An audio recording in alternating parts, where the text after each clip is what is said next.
Bueno, pues siendo pues casi las 11 de la noche, hora peninsular española, si estás viendo esto en diferido en YouTube, es posible que los resultados hayan cambiado un poco, pero es cierto que más o menos a esta hora, con ese último escrutinio, que debo decir que está actualizado hace pues, una hora realmente, todavía hace ya un buen rato, pero no esperamos grandes movimientos en lo que son los resultados porcentuales. No obstante, sí que va a haber que seguir muy de cerca a uno de los partidos en concreto a lo largo del escrutinio durante unas cuantas horas. Ahora enseguida os lo explico.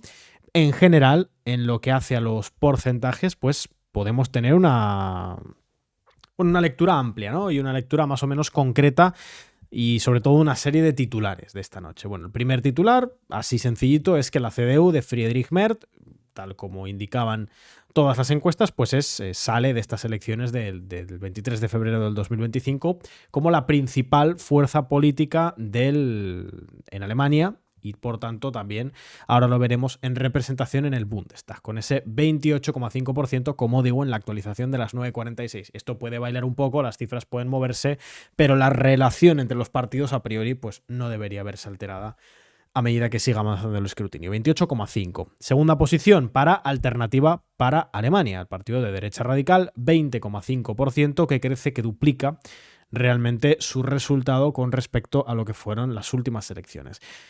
En tercer lugar, la SPD, la socialdemocracia, liderada por el todavía ahora mismo canciller Olaf Scholz, con 16,5%, lo cual constituye ciertamente el peor resultado de la historia de la socialdemocracia.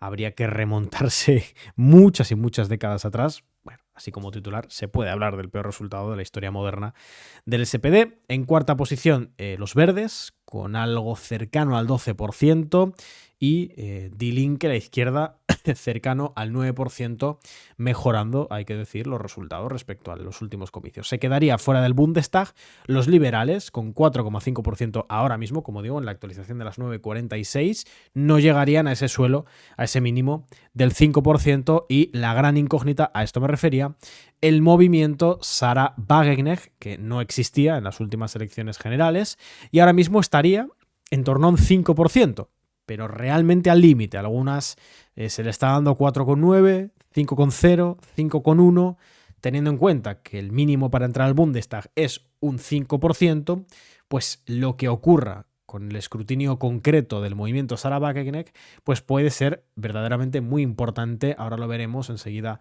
voy con Manu para que nos explique un poco esas posibilidades en las formaciones de gobierno. Bueno, pues puede ser decisivo en cómo se conforme el Bundestag y en qué posibilidades después haya para formar esos gobiernos. Enseguida lo vemos. ¿Por qué?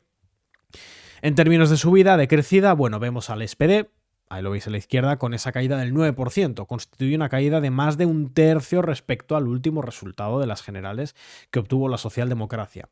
También una caída estruendosa, la de los liberales, casi 7 puntos, teniendo en cuenta que no están cosechando ni un 5%, se trata de una caída prácticamente de 2/3 de su voto en las últimas elecciones. Es decir, es un desastre absoluto para los liberales, que no obstante hemos de decir que pues, se veía venir, ¿no?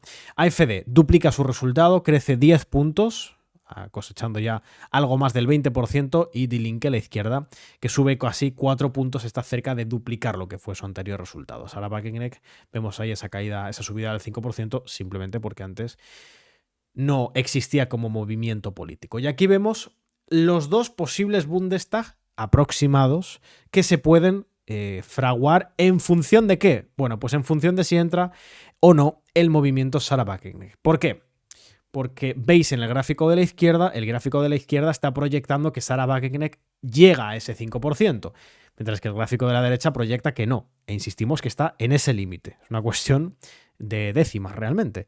Si Sarah Wagenknecht entra, estaría entrando con en torno a 35 diputados. Esto puede ir un poco arriba, un poco abajo, pero entraría más o menos con esas cifras. Si no entra, claro, estaría con 0, y su no entrada en el Parlamento, como veis en el gráfico en el Parlamento de la derecha, pues daría una cantidad mayor de diputados, claro, a todos los partidos, de los que tendrían si Sarah Wagenknecht, si el movimiento Sarah Wagenknecht, si consigue entrar, y eso condiciona la formación de gobierno. Aquí lo veis.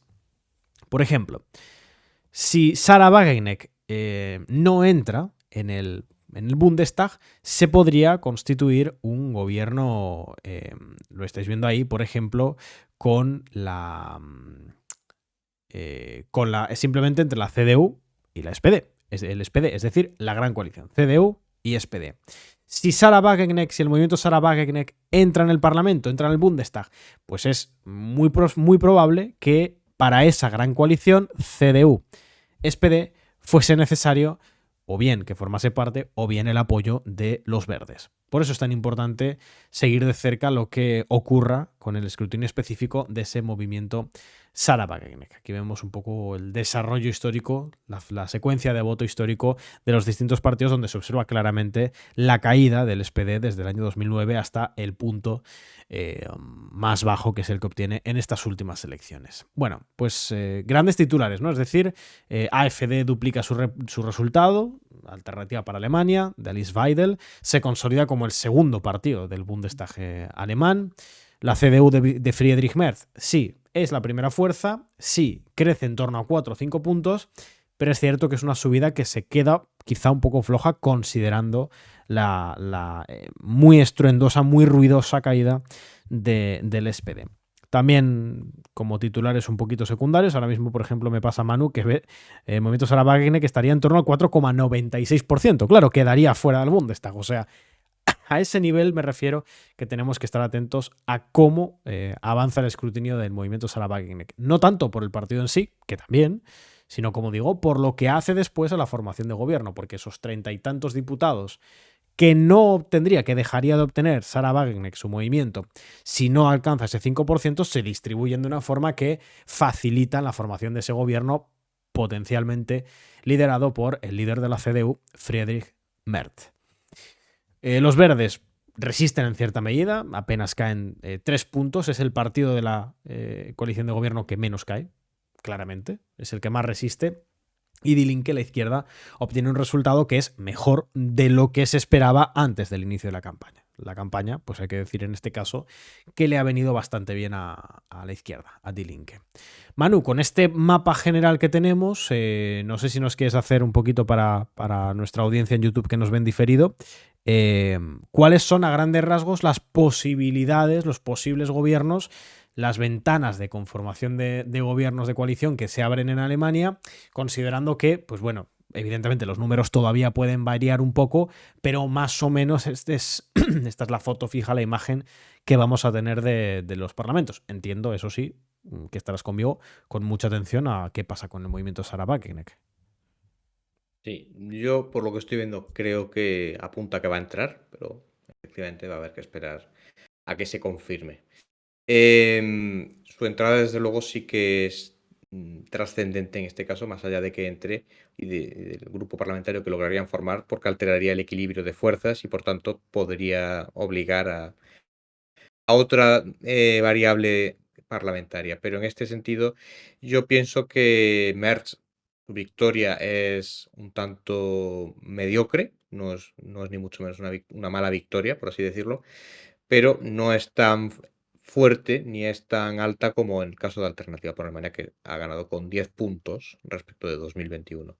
Merz sigue siendo, digamos, entre comillas, rehén de pactos con otros partidos y aquí es donde quizás entra la parte más relevante de estas elecciones. Más allá de que ha ganado, necesita pactar y no está tan claro con quién va a poder pactar. En el caso del SPD, que está en una situación bastante mala ahora mismo, entiendo que tendrán que pasar un poco el shock de la derrota, elegir un nuevo líder, porque Olaf Scholz ya ha planteado, parece estar planteando, por lo menos en medios alemanes es lo que se dice, que se va, o por lo menos que se quita de la primera línea política. Si sale elegido, por ejemplo, el que era ministro de Defensa, que parecía que podría haber sido candidato en estas elecciones, Pistorius, quizás esto facilite un mejor entendimiento con Merz. Si los números no suman en una gran coalición con el SPD y con la CDU, que aquí ya pues no es tan gran coalición, ese término de gran coalición hacía referencia al pasado cuando el SPD y la CDU sumaban grandes números en el Parlamento y aquí pues la cosa ya no es como antaño, tendrían que depender de un tercero. Aquí ya entraríamos en el terreno gobierno Kenia, de una coalición Kenia, como se dice en Alemania, en referencia a los tres colores, verde, negro y rojo. Eh, Aquí la dificultad estaría en que se repetiría, y aquí Merz pues algo dio a entender en la campaña de que no estaba muy por la labor, se repetiría en esencia pues una continuación del gobierno semáforo, solo que en este caso ya no es semáforo, con los liberales fuera, sería Kenia. Pero se repetirían muchos de los ingredientes que hemos tenido en estos años. Habría que ver si algunas caras se repiten, caso de Verbo como ministro de Asuntos Exteriores, que yo pienso que no es un escenario muy viable, o por lo menos muy posible.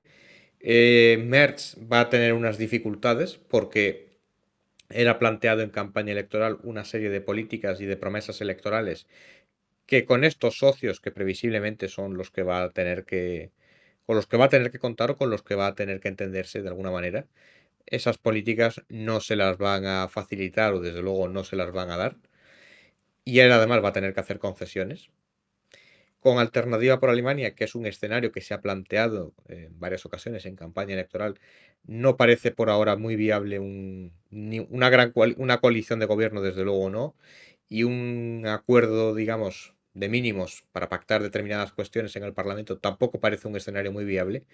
Si tenemos en cuenta pues, todo lo ocurrido en esta campaña electoral, los vetos que ha habido, sobre todo de la CDU respecto de Alternativa por Alemania, y el mal ambiente, que esto también es un detalle importante a tener en cuenta, el mal ambiente que se ha generado a nivel ya personal entre los dos dirigentes, entre Merz y Alice Weidel. Esto complica el entendimiento entre los dos partidos si se quisiera llegar a ese escenario y probablemente para Merz fuera más problemático esto en tanto que si un día pues se rompen los acuerdos o se rompe el entendimiento con Alternativa por Alemania, quedaría rehén porque los demás partidos no se lo van a facilitar tampoco en ese momento, lo cual pues llevaría posiblemente a una repetición electoral o un escenario más complejo. Sí, de hecho era una de las variables, ¿no?, que se estaba poniendo encima de la mesa. Gracias, por cierto, a Yodacut17 por esa sub. 11 meses ya con nosotros con el Prime. La posibilidad de una repetición electoral. No sé, Manu, si nos puedes explicar rápidamente un poco, bueno, primero, cuánto tiempo se tiene dentro de Alemania, es decir, cuánto tiempo tienen para la formación de ese gobierno, cuándo se agota esa ventana de oportunidad para formar gobierno, cuál va a ser la posibilidad o la posición que tome el SPD, y esto ya más a título de opinativo, ¿no?, que ya nos has explicado un poco que en principio no debería ser así, pero si descartas plenamente la posibilidad de ese gobierno o de ese acuerdo entre la CDU y AfD, ¿no? Antes hablábamos de, bueno, que una cosa es lo que se ha estado planteando en campaña, las dificultades, la lógica del cordón sanitario, y otra cosa es lo que pudiera llegar a cambiar en, pongámosle, varios meses de negociación infructuosa, frustrante que pueda tener con actores como el SPD. Pongamos, no sé, la posibilidad de que sea el propio SPD quien dificulte una formación de gobierno, si eso abriría la posibilidad de algún pacto con FD. Y luego hemos hablado también estas declaraciones de Merz hablando de la importancia de una bueno, de una mayor independencia estratégica en relación a Estados Unidos, también a Rusia, pero llama la atención a Estados Unidos si esto, por ejemplo, podría complicar un acuerdo de gobierno con los verdes, que sabemos que han mantenido una línea marcadamente otanista y pro-ucraniana. Es decir, que la formación de gobierno, Manu, sencilla no va a ser en ningún caso. No. De hecho, no es un escenario novedoso de las últimas décadas, por lo menos de lo que ha sido el siglo XXI. La formación de gobierno ha llevado meses de negociación. Y en el caso de las anteriores elecciones de 2021 lo vimos. Fueron en septiembre, creo que fue a finales de septiembre, y hasta prácticamente finales de diciembre no hubo un acuerdo firme de gobierno. De hecho, cuando empezó la guerra de Ucrania, seguro que te acuerdas de esto, Eduardo, cuando empezó la guerra de Ucrania, poco menos que los ministros alemanes acababan de asumir sus cargos, ¿no? Acababan de llegar al gobierno, como quien dice. Aquí, pues, el escenario es aún más complejo. Yo pienso que has planteado antes el tema del tiempo. Que yo recuerde, no hay un límite de tiempo legal. Lo que pasa es que en Alemania, pues, es una cuestión, creo recordar que no lo hay, ¿eh? Pienso que aquí es una cuestión más pragmática. Pienso que, bueno, pues que se dan un tiempo y que si no sale adelante, pues se dan un toquecito para no seguir dando más tiempo con esto o van a otro escenario, ¿no? De momento en Alemania no ha habido, digamos, situaciones de ese tipo. Normalmente suelen encontrar algún tipo de solución al cabo de unos meses, pero ya digo, no hablamos de escenario de días o de semanas, sino de meses. Merz, por otro lado, ya ha planteado que se forme gobierno cuanto antes, pero yo creo que esto no tiene pinta de que la cosa vaya a ser tan rápida. El SPD, lo mencionabas, pues por eso decía antes que depende, es relevante saber quién va a hacerse cargo, quién va a hacerse con las riendas del SPD. Si es Pistorius, yo creo que en principio no va a dar demasiados problemas. Es más, el SPD no está en condiciones de dar demasiados problemas a la CDU. Probablemente si se repitiera un escenario si se diera un escenario de repetición electoral, puede incluso que el SPD sacara peores resultados. O sea que yo creo que ellos son los primeros interesados en evitar eso. Eh, y ya pues el tema, digamos, de política exterior, esto lo hemos mencionado antes. No es muy coherente lo que ha dicho Merz en campaña electoral y lo que ha dicho hoy, ¿no? Ha marcado distancia respecto de Trump y de Estados Unidos y yo creo que esto pues no se va a entender si no se aclara muy bien en este sentido Merz. Yo creo que no se va a entender en Estados Unidos, habida cuenta de que bueno, le habían tendido la mano al bloque de derecha en Alemania, incluyendo a Merz, que fue invitado a la inauguración presidencial de Trump en finales de enero. Por tanto, no se va a entender que dé este giro ahora mismo. Pero ya no solo hablamos de Estados Unidos, pienso también en el ámbito interno alemán. Porque de cara a las políticas que se puedan decidir o los socios de gobierno que se pueda buscar este señor, y pienso aquí más en Rusia, en el comercio con Rusia, con China, en acceso a materias primas, energía barata, las élites alemanas, pienso yo, no van a acoger no van a acoger de buen grado que se mantenga un continuismo respecto de las políticas que hemos visto hasta ahora, o que el gobierno actual bajo Merz no facilite pues volver un poco a la dinámica. No digo yo volver a la dinámica anterior, no tiene por qué ser así, pero desde luego que no bajen los precios de la energía, que no se clarifiquen ciertas cuestiones respecto del comercio. Yo pienso en la élite alemana pues, en relación a China. Si Trump va, por ejemplo, a empezar una guerra comercial con China, si va a ir, digamos, mucho más en serio que hace unos años, pienso que si Merz no tiene bastante claro y no tranquiliza a las élites alemanas en ese sentido, va a chocar con ellas. Y esto en un gobierno que aparentemente parece que no va a ser especialmente sólido y que ya viene con la mala experiencia de un tripartito anterior, Va, creo que va a eso puede sumar ser fragilidad, problemático. claro. Totalmente.